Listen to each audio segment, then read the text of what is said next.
बिस्मिल्लाहिर्रहमानिर्रहीम। अस्सलाम वालेकुम स्टूडेंट्स, कैसे हैं आप सब? जी स्टूडेंट्स, आज हम 14.2 एक्सरसाइज स्टार्ट करेंगे। ये आपके पास 2021 में जस्ट 14.2 प्रैक्टिकल ज्योमेट्री में एक एक्सरसाइज जो है वो इंक्लूड की गई है। क्लास मैट्रिक की बात हो रही है इस टाइम पे, कराची बोर्ड सेंट बोर्ड। ठीक है स्टूडेंट्स, तो 14.1 जो है वो आपके सिलेबस में इंक्लूड नहीं है, जस्ट 14.2 जो है वो आपके सिलेबस में इंक्लूड है। तो बेसिक आ रहा है आपकी, तो मज़े लग गए हैं क्योंकि प्रैक्टिकल ज्योमेट्री में जो in circle, scribe and direct common tangent वगैरह जो प्रैक्टिकल ज्योमेट्री हुआ करती थी, लॉन्ग क्वेश्चंस होते थे, वो अब इस दफ़ा ज़ाहिर नहीं आएंगे। और 14.2 जो है वो आपके सिलेबस का हिस्सा है जिसको हम अटैम्प्ट करेंगे। वैसे तो आपके पास बहुत वंडरफुल चॉइस है डिस्क्रिप्टिव में, जो आपके पास सेक्शन सी होगा।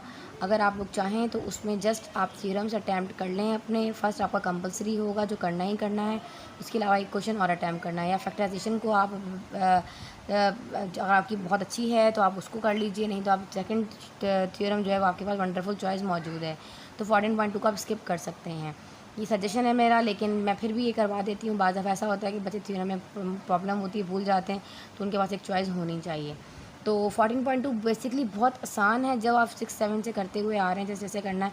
पहले तो आपको पता होना चाहिए, जो ज्योमेट्री की हम बात करें तो ज्योमेट्री है क्या। जियो मीन जो होता है, पहले थोड़ा इंट्रोडक्शन यहाँ मैं देती जाऊँ। जियोमेट्री, जी बेटे, जियो मीन ज़मीन होता है, मैट्री मीन मेजरमेंट होता है। इसी तरीके से है ना। अच्छा, पॉइंट्स वगैरह का अगर हम बात कर रहे हैं, निशानदेही करना है, जैसे point A, point B, point C. Point होता क्या है? इट यूज्ड फॉर रिप्रेजेंटिंग और पोजीशंस ऑफ एनी प्लेस। किसी भी चीज़ की जैसे सर्कल लगा लें, अगर मैं कहूँ जी सेंटर है, यहाँ पॉइंट है, तो आप कह दोगे सेंटर पॉइंट है किसी भी सर्कल का, ये है ना। अगर एक ही पॉइंट से बहुत सारी लाइन्स है पास आउट हो रही होती हैं, लाइन सेगमेंट, इन तमाम का कॉन्सेप्ट तो आपके पास है ही ना, लेकिन मैं फिर भी बता दूँ। चलो, लाइन सेगमेंट क्या होता है? A line segment is a straight path between 2 points. जो लाइन सेगमेंट होती है, इसे ये देखें, ये स्ट्रेट लाइन होती है। इसमें क्या है आपके पास, ये देखें, इवन ए एंड बी, इसका एंड पॉइंट जो है वो आपके पास गिवन होता है। याद रखें, जो आपके पास लाइन सेगमेंट है, थोड़ा सा ये दे दी जाऊँ, आपके एमसीक्यूज़ में भी ये सारी चीज़ें आपको काम आएंगी। जो लाइन सेगमेंट है उसमें आपके पास ये ए एंड जो बी पॉइंट है, मतलब इसके अंदर जो किसी भी दो एग्जैक्ट पॉइंट के बिटवीन का जो डिस्टेंस होता है ना, उसको आप ऐसे भी पढ़ सकते हो, रीड एस ए बी, इस तरह से लिखते हैं इसको, इस तरीके से है ए बी या बी है, इस तरह।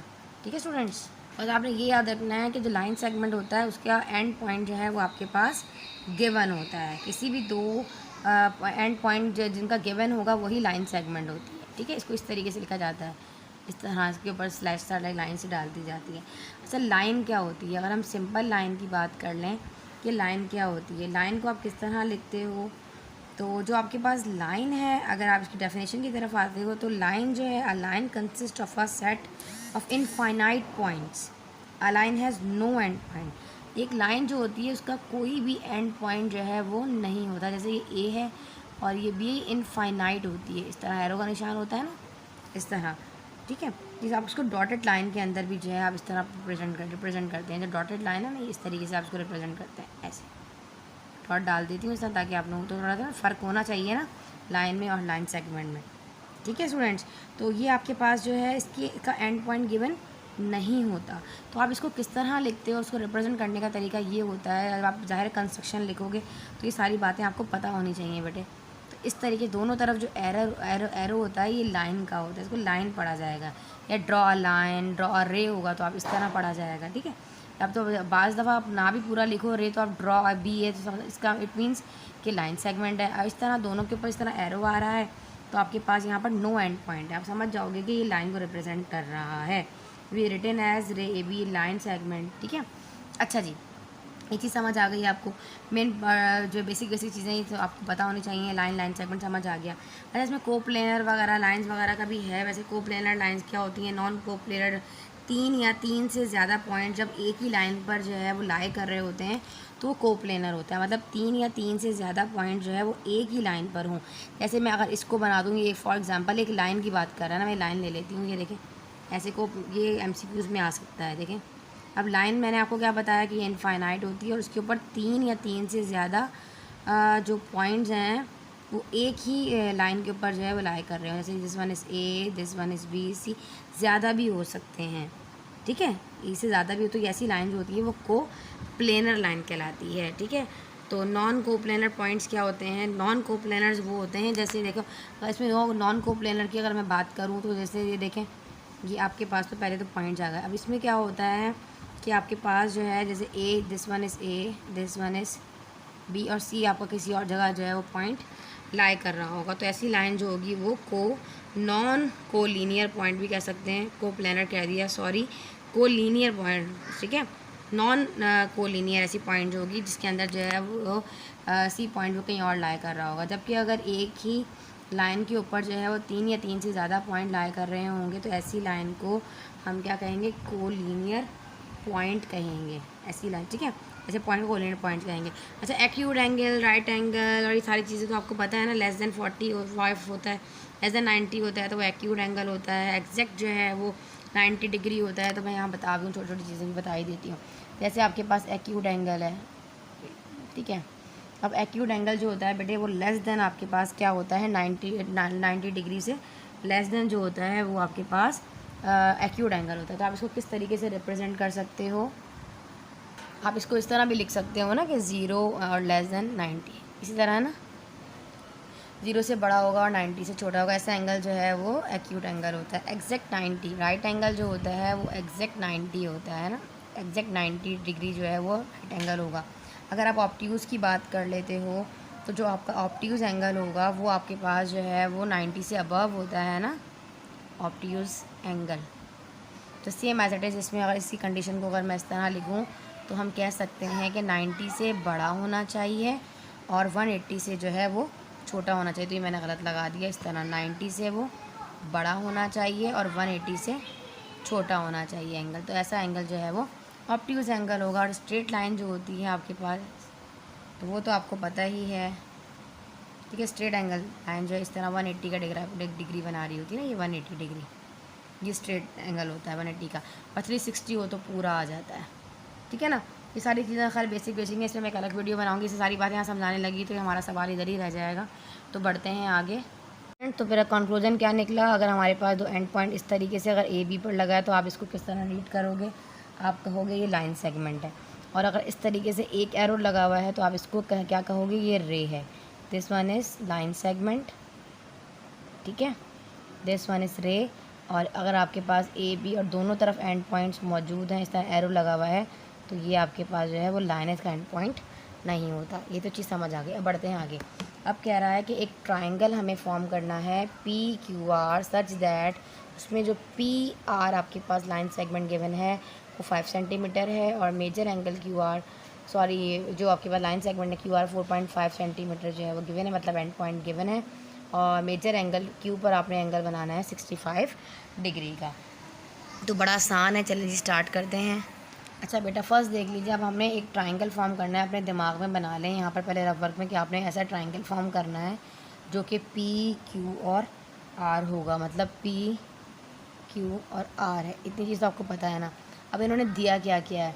अब आपके पास सबसे पहले वो कह रहा है जी क्यू आर जो है वो 4.5 सेंटीमीटर। आपने क्या किया, अपने पास बेटा प्रकार डी वगैरह तो इतना बड़ा मौजूद नहीं है जो मैं बोर्ड पर आपको इस तरह बताऊँ। तो जस्ट मैं आप लोगों को बताऊँगी, आप पेंसिल कॉपी प्रोटेक्टर वगैरह अपने साथ रखें और देन स्टार्ट करें। देखें आपने क्या किया, एक लाइन ड्रॉ, जो आपने एक लाइन सेगमेंट बनाना है जो कि 4.5 सेंटीमीटर है, जिसको क्यू और आर का नाम दे दें। ये आप अपना 4.5 सेंटीमीटर का ड्रॉ कर लें मेरे साथ साथ। ठीक है, अब आपने ड्रॉ कर लिया और साथ साथ आप इसकी कंस्ट्रक्शन भी यहाँ पर लिखते जाएँ तो आप लोगों के लिए आसानी हो जाएगी। ठीक है, यहाँ पर आप इसकी कंस्ट्रक्शन जो है वो बराबर में इस जगह पर जो है वो आप लिखते जाएँ। ठीक है, कंस्ट्रक्शन, इस तरह क्या होता है कि आपको प्रॉब्लम नहीं होगी। ठीक है, फर्स्ट पॉइंट क्या है, आपने क्या किया, आपने पी और क्यू जो है आप ये भी लिख सकते हो ड्रॉ, जो आपको आसान लगे उस तरीके से आप जो है वो कीजिए। आपने कहा line segment Q R of measure, बहुत इजी, जितना शॉर्ट करके लेकर चलेंगे उतना आपके लिए आसान है। ठीक है, मेजर 4.5 सेंटीमीटर, ये भी आप लिख सकते थे।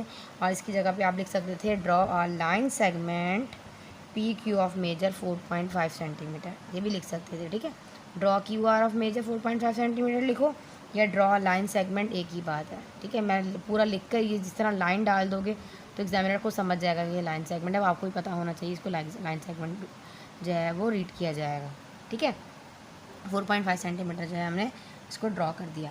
अब कह रहा है एट पॉइंट क्यू ड्रॉ, हमें क्या करना है, अब क्यू पर रखकर 65 का एंगल, आपने अपना डी देखें, फर्ज करें ये डी है, आपने इस तरह रखना है, इस पॉइंट पर जो 90 डिग्री आ रहा होता है यहाँ पर रखकर आपने 60 का एंगल बनाना है, सॉरी क्यू पर रखकर बनाना है। तो ये क्यू है ना, यहाँ पे अपना प्रोटेक्टर रखिएगा, इधर रखिएगा ऐसे प्रोटेक्टर डी, ये 90 डिग्री होगा समझो। यहाँ पर रखकर जब आप अपना बना रहे होंगे, ये 90 डिग्री आपको नज़र आ रहा होगा, इस तरीके से कुछ नंबरिंग नज़र आ रही होगी, तो आपने 65 का एंगल बनाना है। 65 एंगल इधर आ रहा होगा, इस जगह समथिंग कुछ इधर बनेगा, ठीक है, 10, 20, 30, 40, 60 कुछ इस तरीके से इधर बनेगा। ठीक है, तो आपने जो है ना जस्ट आपने पॉइंट जो है पहले लगा देना है। अगर आप इसको आप बोलोगे एट पॉइंट क्यू ड्रॉ, अब क्या लिखोगे, at point Q draw. Okay students, अब आपने क्या करना है, आपने क्यू पर रखकर 65 का एंगल ड्रॉ किया। पॉइंट कैसे लिखेंगे, एट पॉइंट क्यू ड्रॉ, तो आपने जो है इसको आप एक्स का नाम देते हैं। फॉर एग्जांपल कि आपने जो भी एंगल बनाया है, पॉइंट लगाया है, वो आपके पास एक्स है, तो आप कहोगे एक्स क्यू आर जो है वो आपके पास कितना है, कितना बनाया है आपने, 65 डिग्री जो है वो बनाया है एट पॉइंट पी पर। आप इस तरह भी लिख सकते हो ड्रॉ, डायरेक्ट बस इज इक्वल टू लगाने की ज़रूरत तो नहीं है। ठीक है, 65 degree at point Q already मैं पहले लिख चुकी हूँ। सिंपल आप इस तरह भी लिख सकते हो, और इसको और थोड़ा डिटेल में लिखना हो तो आप लिखोगे draw on measure angle X P R of measure 55 या 45, 65 जो भी है, 65 degree at point Q. Simple लिखें जो मैं बता रही हूँ चीज़, जस्ट ये ज़्यादा आसान रहता है। At point Q draw X Q R is 65 degree, यहाँ तक आपने बना लिया। अब आपको क्या करना था, ये चीज़ भी कंफर्म हो गई। अभी अब आप कह रहा है पी और आर जो है 5 सेंटीमीटर, इट मीन्स ये जो पॉइंट आपने बनाना होगा, आर्क लगानी होगी, वो आपने 5 सेंटीमीटर की लगानी होगी। अब आपने क्या करना है, अपना कंपास जो है इधर रखना है, अपना पेंसिल ओपन करके आपने एक आर्क लगानी है। इस तरह करके जब आप एक आर्क लगाएंगे तो इस तरह इस पॉइंट डिग्री को भी मतलब कट कर रहा होगा ना, इस तरह करके, तो वो पॉइंट आपका जो कट करेगा वो आपका पॉइंट पी होगा। फिर आपने इसको ज्वाइन कर देना है इधर से इधर और इधर से इधर। थोड़ा सा ये अलग हो गया है इस तरह, लेकिन आप लोग बनाएंगे ना पेंसिल से स्केल से रख कर तो बिल्कुल स्ट्रेट बनेगा ये इस तरह का। ये पॉइंट आपका जो है वो पी हो जाएगा, और ये वाला एंगल जो आपने बनाया था बेटे ये आपका 65 डिग्री होगा। इसी तरीके से है ना, तो आप लिख दोगे R as the centre and radius 5 centimetre. मैं यहाँ लिखवा देती हूँ आपको। ठीक है, थर्ड पॉइंट आपका क्या है, आप लिखेंगे R as centre and radius 5 centimetre. ठीक है, ड्रॉ एन आर्क इंटरसेक्ट किया है ना उसने, intersecting Q X at P. ठीक है, ये वो एंगल था जो आपने डॉट लगाया और क्यू पर रखा। ठीक है, और ये हो जाएगा एट पी। फिर आपने क्या किया, लास्ट में आपने ज्वाइन कर दिया, ज्वाइन पी एंड आर। ठीक है, इसको आपने ऐसे करके ज्वाइन कर दिया। सिंपल हो गया। Draw Q R measure 4.5 centimetre at P. ये आप 6-7 से पढ़ते हुए आ रहे हो। सिंपल कंस्ट्रक्शन आपके सामने है, सिंपल लिखें।